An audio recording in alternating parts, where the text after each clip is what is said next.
16 nós concluímos semana passada quando nós tratamos sobre como Deus criou os anjos, né? Nós precisamos de 2 encontros para concluirmos a lição. Hoje chegamos à pergunta de número 17, que nós também teremos de dividir. Nós vamos introduzir então o conteúdo aqui tratando um pouco sobre a pergunta, mas se Deus permitir, só concluiremos, eu espero, na próxima semana, né? No próximo domingo. A pergunta de hoje é a pergunta 17, que diz assim, pergunta 17 do Catecismo Maior de Westminster. Como criou Deus o homem? Resposta: depois de ter feito todas as demais criaturas, Deus criou o homem, macho e fêmea. Formou-o do pó e a mulher da costela do homem. Dotou-os de alma vivente, racional e imortal. Fê-los conforme a sua própria imagem, em conhecimento, retidão e santidade, tendo a lei de Deus escrita em seus corações e poder para a cumprir, com domínio sobre as criaturas, contudo, sujeitos a cair. Bom, essa é a resposta mais extensa do Catecismo Maior. E nós vamos introduzir pensando inicialmente no seguinte. Nós devemos entender, e nós entendemos, que o livro de Gênesis como um todo, ele não é um mito, uma falsidade, uma história contada por alguém que tirou algo da sua própria imaginação. Nós entendemos que o livro de Gênesis é um registro verdadeiro, real, de como e por que Deus criou o universo, incluindo os animais e incluindo os homens, ou a humanidade, macho e fêmea, incluindo o primeiro homem e incluindo também a primeira mulher. E crer nessa realidade de que trata-se de um registro verdadeiro é algo essencial. É algo essencial à nossa fé, é algo essencial ao cristianismo.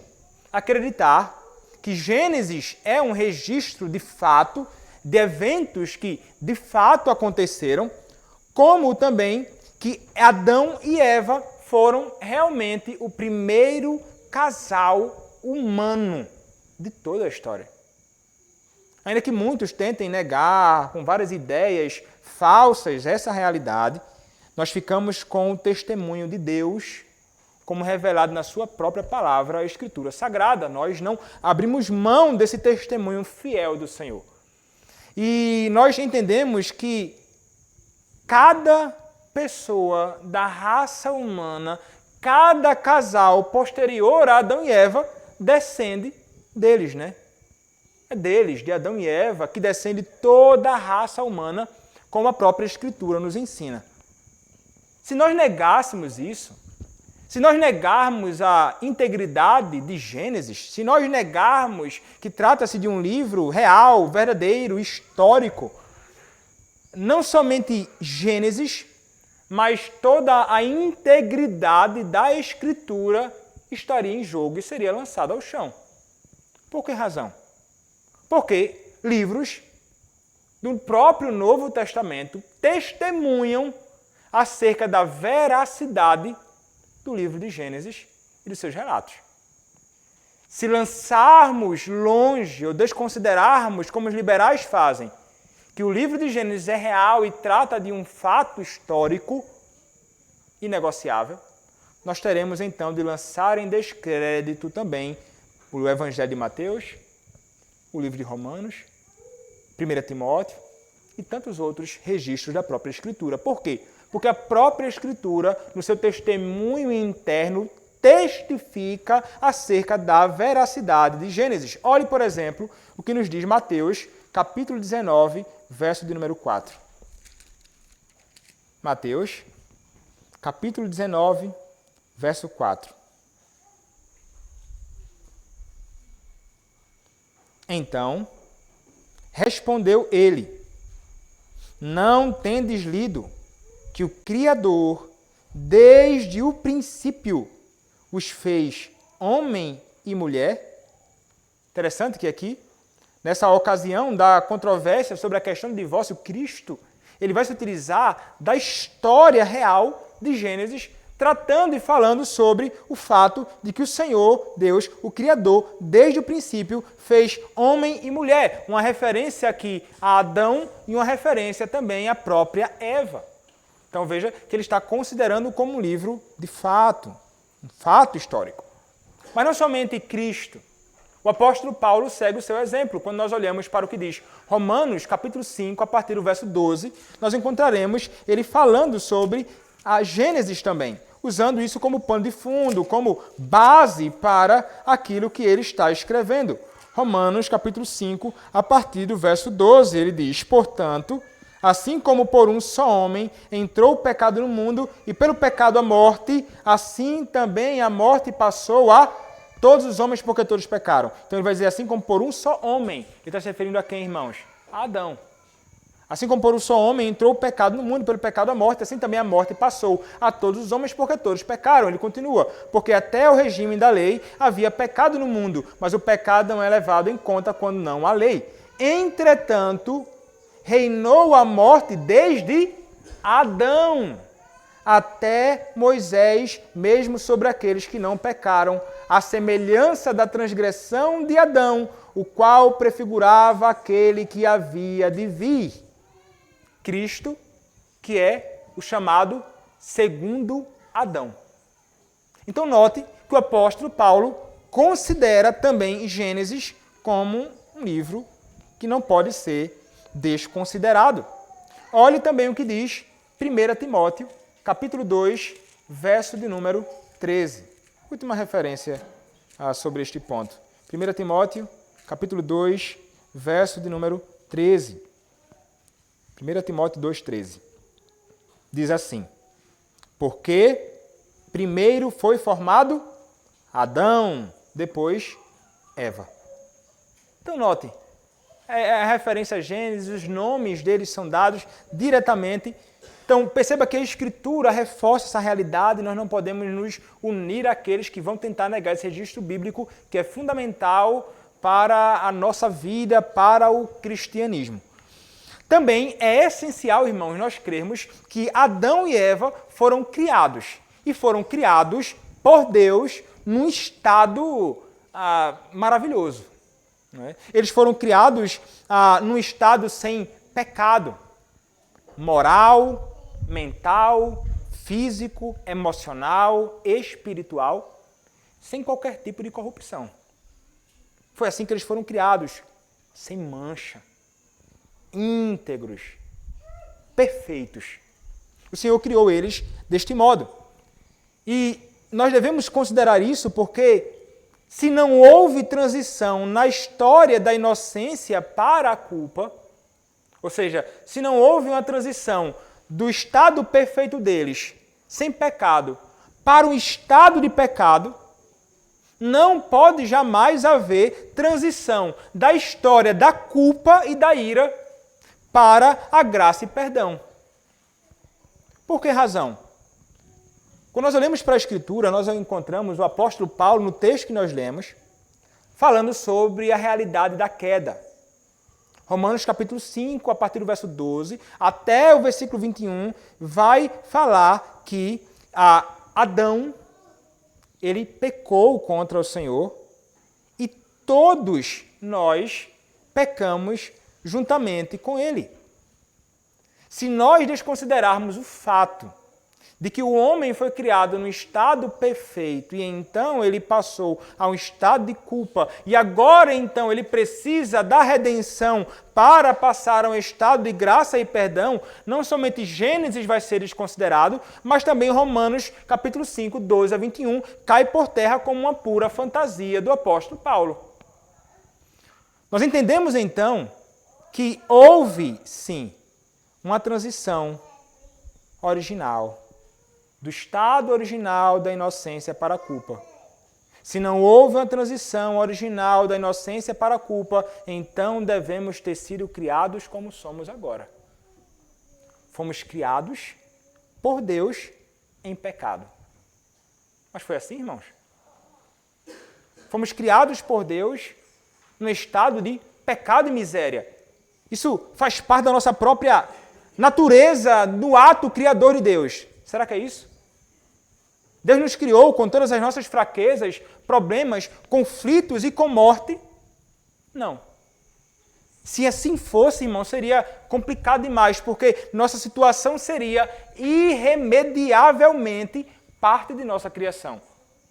Não existiria, então, a possibilidade agora de uma abertura das portas para a redenção encontrada em Cristo.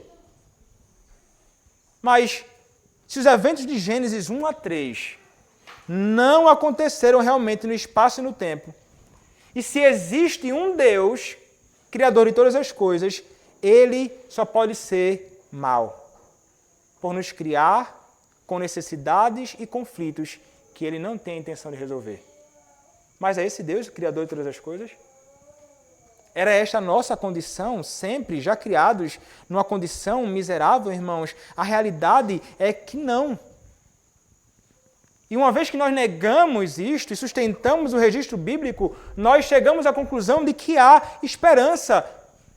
Há esperança para o homem. E por que há esperança? Porque significa que nossos problemas são morais.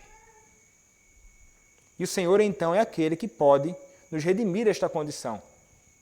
Nós somos aqueles que eles estão enraizados não na nossa humanidade criada, mas na nossa pecaminosidade. E eles podem ser resolvidos pelo arrependimento do pecado, pela fé em Cristo e pela obediência a Deus, como nos ensina 1 aos Coríntios, capítulo 6, do verso 9 ao verso 11. Como podemos ser transformados. Mas essa é a nossa condição hoje, né? Pecados alcançando todas as nossas faculdades, todo o nosso corpo, irmãos, toda a nossa constituição. Não é que somos tão mal quanto poderíamos ser, mas não há parte nossa que seja íntegra. O pecado está em todo lugar em nós. Mas não foi assim que o homem foi criado no princípio. E nós vamos então hoje pensar brevemente, iniciando este nosso conteúdo, tratando sobre a criação do homem, pensando sobre o tempo da criação do homem e da mulher.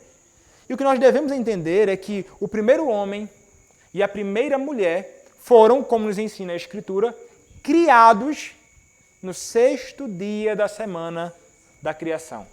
Quem nos diz isso? O Senhor, por meio de Moisés, em Gênesis capítulo 1, verso de número 31. Né? Está lá o registro bíblico que nós não podemos negar. O Senhor fez eles no 6º dia. O homem viu Deus, tudo quanto fizera, e eis que era muito bom. Houve tarde e manhã o 6º dia. Nos versos anteriores, há a descrição da criação do homem e da mulher que foram feitos à imagem daquele que é o seu Criador. E como nos diz o nosso catecismo, depois de ter feito todas as criaturas, foi que Deus criou então o homem. Depois de tudo, como está posto lá em Gênesis 1, do verso 1 ao verso 25.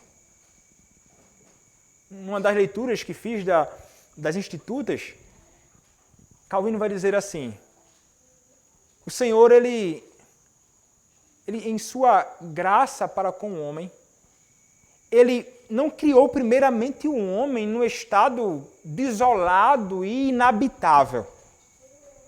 Ele primeiro criou todas as coisas, criando tudo isto em sua providência, no tempo e no espaço, e colocou o homem então num lugar perfeito, com tudo prontinho. Bom, legal, habitável, um lugar perfeito para a morada do homem. O Senhor, em sua providência, criou o homem, dando a ele o privilégio de desfrutar das coisas mais maravilhosas, já prontas para ele, antes da sua própria criação, no estado ali realmente de perfeição, tanto no homem como nas demais coisas criadas antes do homem. O Senhor se preocupou com o homem antes da sua própria criação, fazendo então todas as demais coisas. E então veio o homem sendo criado por Deus, como nos ensina a Escritura. Isso nos mostra muito dessa misericórdia do Senhor, sendo favorável especialmente àqueles que foram criados à sua própria imagem, homem e mulher, que são coroa da criação de Deus. Mas então, qual o lugar da criação do homem e da mulher, né? Gênesis capítulo 1, versos 26 a 28, nos diz assim: E Deus abençoou e lhes disse, ou melhor, 26. Também disse Deus, façamos o homem à nossa imagem, conforme a nossa semelhança. Tenha ele domínio sobre os peixes do mar, sobre as aves dos céus, sobre os animais domésticos, sobre toda a terra e sobre todos os répteis que rastejam pela terra. Criou Deus, pois, o homem à sua imagem, a imagem de Deus o criou, homem e mulher os criou. E Deus os abençoou e lhes disse, sede fecundos, multiplicai-vos, enchei a terra e sujeitai-a, dominai sobre os peixes do mar, sobre as aves dos céus e sobre todo o animal que rasteja pela terra. Gênesis capítulo 2, versos 4 a 25, nós encontramos uma explicação mais ampla dos eventos apresentados no capítulo de número 21, e lá nós encontramos uma explicação da criação do homem e da mulher, onde?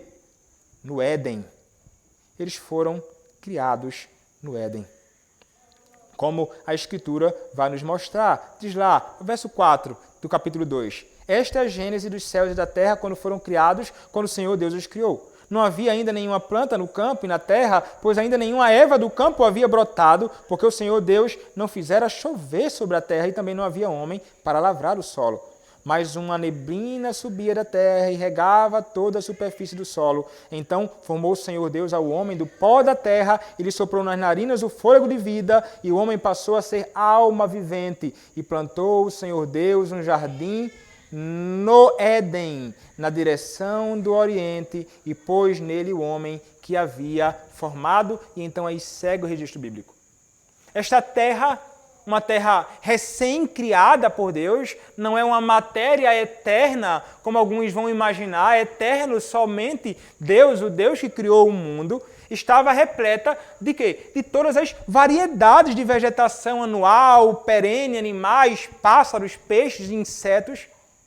E no meio desta terra primitiva criada por Deus, Deus criou o jardim no Éden, onde criou o homem e a mulher, como a partir do verso 8 nos diz assim: E plantou o Senhor Deus um jardim no Éden, na direção do Oriente, e pôs nele o homem que havia formado. Verso de número 9, do solo fez o Senhor Deus brotar toda sorte de árvores agradáveis à vista e boas para o alimento, e também a árvore da vida no meio do jardim, e a árvore do conhecimento do bem e do mal. E saía um rio do Éden para regar o jardim, dali se dividia, repartindo-se em 4 braços. O primeiro chama-se Pison, e é o que rodeia a terra de Avilá, onde há ouro. O ouro dessa terra é bom, também se encontram lá o bidélio e a pedra de ônix. O segundo rio chama-se Gion, é o que circunda a terra de Cush. O nome do terceiro rio é Tigre, é o que corre pelo oriente da Assíria. E o quarto é o Eufrates. Tomou, pois, o Senhor Deus ao homem e o colocou no jardim do Éden para o cultivar e o guardar. Este jardim foi plantado por quem? Pelo próprio Deus. O próprio Senhor Deus foi quem plantou. E ele o chamou de Éden, que denota um lugar de prazer e deleite. O Éden, um lugar de prazer e um lugar de deleite. Mas a coisa mais importante sobre o Éden era que ele era o Éden, o jardim de quem? De Deus. Ezequiel capítulo 28, verso 13, nos diz assim. Ezequiel 28,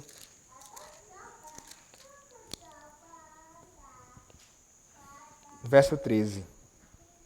Estavas no Éden, jardim de Deus. Isso era a coisa mais preciosa. A coisa mais importante sobre o Éden era que ele era o jardim de Deus. Não era, em primeiro lugar, simplesmente o lar original do primeiro homem e da primeira mulher. Era o lugar onde o homem e a mulher eles seriam o quê, irmãos? Seriam recebidos em comunhão com o Deus vivo no seu próprio lar. Naquele santuário perfeito, nós falamos sobre isto nas exposições no livro de Gênesis, né? Já há um tempo aqui. Então o Éden era o lar de Deus na terra, e Adão e Eva encheriam a terra e a subjugariam e exerceriam o domínio sobre esta terra onde eles foram criados. E ali nós sabemos, né? Nós lemos aqui, todos os seus recursos e prazeres poderiam ser usados para esse fim glorioso. Não se engane, irmãos.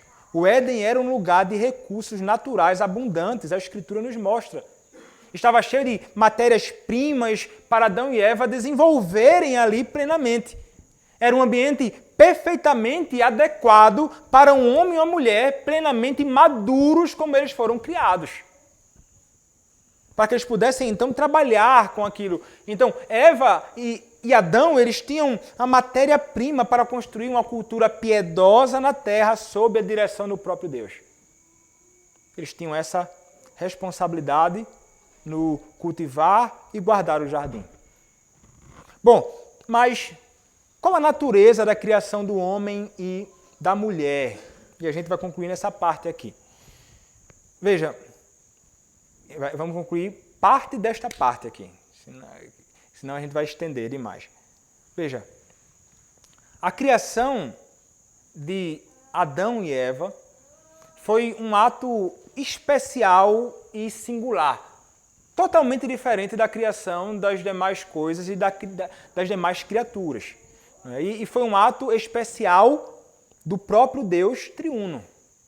Nós vimos isto já, mas não custa ler. De novo, Gênesis 1, 26, 27, diz assim: também disse Deus, façamos o homem, a nossa imagem, conforme a nossa semelhança, tenha ele domínio sobre os peixes do mar, sobre as aves dos céus, sobre os animais domésticos, sobre toda a terra e sobre todos os répteis que rastejam pela terra. Criou Deus, pois, o homem, a sua imagem, a imagem de Deus o criou, homem e mulher os criou, Ish e Ishá os criou.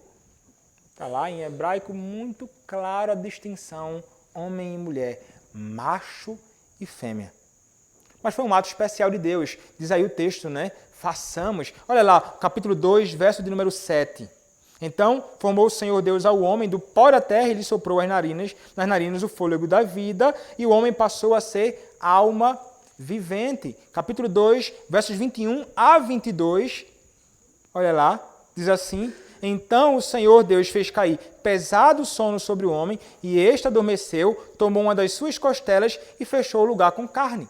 Verso 22, e a costela que o Senhor Deus tomara o homem, transformou-a numa mulher e lhe a trouxe. Olha lá também o que diz a Escritura no Novo Testamento. 1 aos Coríntios, capítulo 11. 1 aos Coríntios, capítulo 11, verso 7 até o verso 9, diz assim: porque, na verdade, o homem não deve cobrir a cabeça por ser ele imagem e glória de Deus, mas a mulher é glória do homem. Porque o homem não foi feito da mulher, e sim a mulher do homem. Verso 9.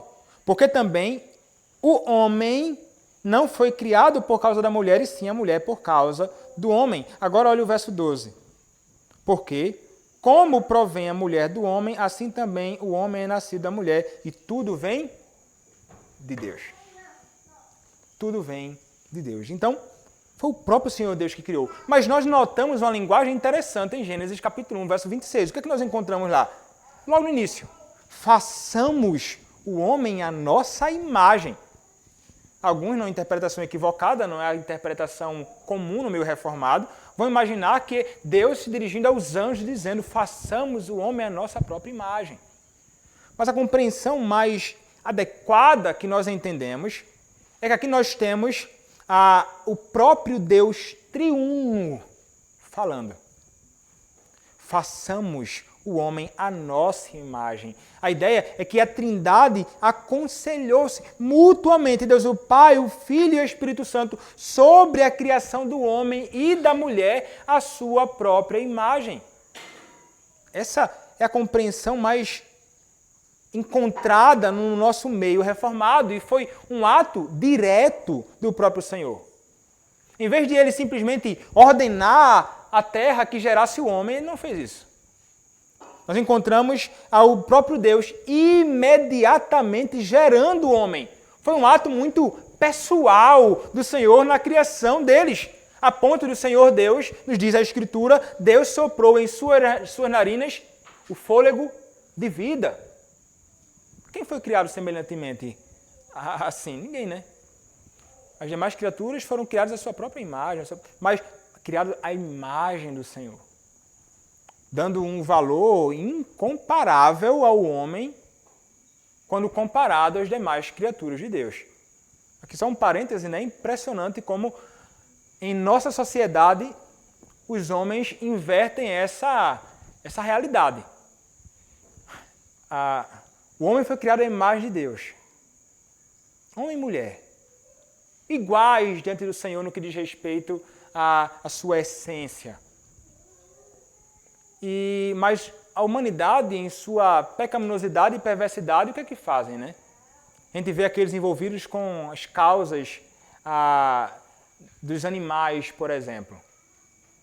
Como eles se importam muito mais com um ser, um animal, que deve ser criado e não deve ser maltratado, né? Um homem bom cuida dos seus animais. Não diz isso, Provérbios? Contudo, um animal ele não pode ser criado como se fosse um homem ou mais importante do que um homem. Ou a sua vida considerada como sendo de mais importante do que, de maior importância que a vida do próprio homem. Mas o que é que eles fazem, né? Diretamente à esquerda política. Eles vão se envolver com as causas deles e vão dizer, olha, nós estamos aqui combatendo aqueles que estão quebrando os ovos da tartaruga marinha. Não matem os ovos, não quebrem os ovos da tartaruga marinha. Não pode matar esses pequeninos nos ovos. Estamos lutando contra a extinção da águia real. Cuidado com a águia real, não quebre os ovos da águia real, temos que preservar eles. Tem um colega meu, eu cresci com ele, eu ensinei ele a andar, eu sou um ano mais velho que ele só. Que ele se perdeu loucamente no esquerdismo. Aí ele posta de vez em quando assim, vamos salvar os siris. Meu amigo, eu fico impressionado, eu não sei o que... Fico constrangido. Vamos salvar os siris, os caranguejos na maré. Vamos na maré salvar. O dia de salvar os caranguejos, os siri. E aí que o pessoal está querendo comer esse negócio aí. Mas é o mesmo cara que diz assim, ó. Mulher pode abortar. Tira a vida dessa criança aí do teu ventre. Pode matar? Não, que isso? Peraí. Não importa. 4 meses, 6 meses, 9 meses. Não pode tirar. Não admitem. E eles não somente defendem a vida, eles entram com placas, chorando, emocionados, gritando aos berros, dizendo, olha, pode tirar a vida, e dão a vida por isso. Percebam como o homem inverteu, dando um valor desproporcional a algo que tem seu valor, mas que quando comparado ao homem, que fora criado à imagem de Deus, não tem a menor comparação. O Senhor Deus deu devido valor ao homem que foi criado à sua própria imagem, um ato direto de criação do Senhor. Deus então formou o homem e soprou em suas narinas o fôlego de vida, tornando assim uma pessoa humana viva. Uma alma vivente, né? Está lá Gênesis capítulo 2, verso 11, nos fala isso. A Escritura nos diz que o homem ele é feito de quê? Ele é feito do pó. É o que diz Gênesis, nós já lemos. Olha o que diz, sustentando essa mesma ideia, o Novo Testamento, Romanos 15, verso 47. Romanos capítulo 15, verso 47, diz assim, o primeiro homem formado da terra é terreno. Está falando sobre o homem. Criação lá, como está posto lá em Gênesis 3, verso 19, quando a Escritura nos diz assim. No suor do rosto... É 1 Coríntios 15, 47. Eu falei Romano, não foi? 1 Coríntios 15, 47. Que é o texto que li agora. A outra referência, Gênesis 3, verso 19, quando a Escritura diz, no suor do rosto comerás o teu pão até que tornes a terra, pois dela foste formado, porque tu és pó e ao pó tornarás. O Salmo de número 103, verso 14, nos diz assim. Salmo 103, verso de número 14. Pois ele conhece a nossa estrutura e sabe que somos pó. Então, sempre apontando para essa ideia do pó, de que o homem foi realmente criado do pó. Então, o homem, embora seja a imagem de Deus, ele foi criado. Pó significa terra literal e úmida. É isso que o texto está nos ensinando. E Gênesis 3, 17 a 19, então, vai nos mostrar e vai excluir a possibilidade de uma ancestralidade animal para o homem. Porque você é o pó e ao pó tornará. Bom, se eu fui criado à imagem de Deus do pó da terra, logo eu não sou descendente de um primata. Lança longe, então, a ideia daqueles que vão imaginar que eu tenho uma ascendente. Eu sou um descendente de um animal. É loucura, é ao contrário à Escritura. Se nós sustentamos o que nós começamos a falar na introdução do estudo de hoje, que Gênesis é um registro bíblico das verdades de Deus, nós temos que rejeitar, então, este ponto. Mas a Escritura nos diz que o homem, ele não é apenas pó, ele é alma vivente. Antes de Deus soprar vida em Adão, ele não era uma forma inferior de vida, ele era pó inanimado. Uma teoria evolucionista progressista, por exemplo, teísta ou deísta, é estranho ao registro bíblico. Ele criou o homem do pó e então também é este homem não somente pó, ou veio do pó, mas também é alma vivente e passou a ser alma vivente. E nós, então, veremos, a partir da próxima semana, nós vamos concluir aqui, que o homem, ele é não somente constituído de um aspecto físico, mas também espiritual. Ou ele é físico-espiritual. Ele é composto de... ou ele é corpo e alma e espírito. E nós falaremos com mais detalhes sobre isto, que envolve uma mais complexidade e uma certa discussão em algum ponto com relação à constituição do homem. Então, semana que vem, no próximo domingo, se Deus permitir, nós seguiremos e espero que concluamos o nosso estudo na próxima semana da pergunta de número 17. Bom,